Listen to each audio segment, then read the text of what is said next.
Un important saisie de bois illicite et matériel ont été effectués ces derniers 6 mois par les autorités des services eaux et forêts de la région de Ziguinchor. Un tour a été effectué à Bignona et Ziguinchor ce 21 janvier 2024. Le chef d'inspection régionale des eaux et forêts de la région de Ziguinchor revient sur l'impact de cette saisie. L'activité qui nous réunit aujourd'hui, ce matin, rentre dans le cadre des programmes du ministère de l'Environnement et de la Transition écologique pour lutter contre les facteurs de dégradation de nos ressources forestières.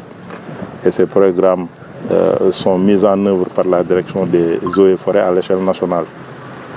Ici, au niveau de la région de Ziguinchor, sous l'autorité du gouverneur de région, nous avons articulé cette stratégie autour d'un triptyque dont le premier volet est le contrôle, la surveillance et la répression des infractions en matière forestière.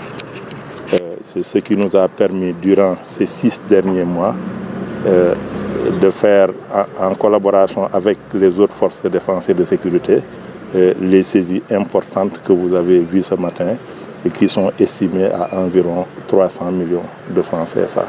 L'impact est, disons-le, très négatif, dans la mesure où les forêts, la région de Ziguinchor occupe une place importante dans la stratégie de conservation de la biodiversité au niveau du Sénégal.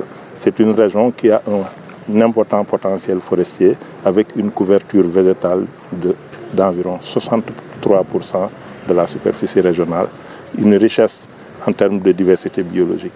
Le chef de service départemental est revenu largement sur cette saisie opérée entre le mois de juin 2024 et janvier 2025.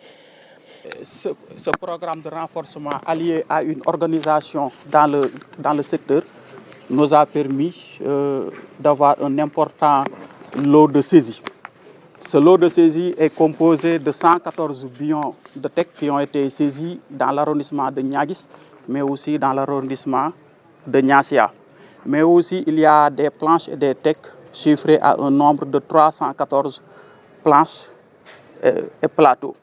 Mais aussi, des lattes de rogniers ont été saisis au nombre de 214, sans oublier aussi le matériel qui servait aux délinquants de faire ce forfaiture. Un nombre de 15 tricycles ont été saisis, mais aussi des vélos, des motos Jakarta qui servaient de transport au personnel au niveau des points de coupe, mais aussi un nombre important de tronçonneuses ont été saisies, des coupes-coupes, des haches aussi. Mais aussi dans le transport de ces produits forestiers aussi, illégaux, 2 véhicules ont été aussi saisis. Et tout ce matériel a été saisi. Cette saisie a été opérée entre le mois de juin 2024 au janvier 2025.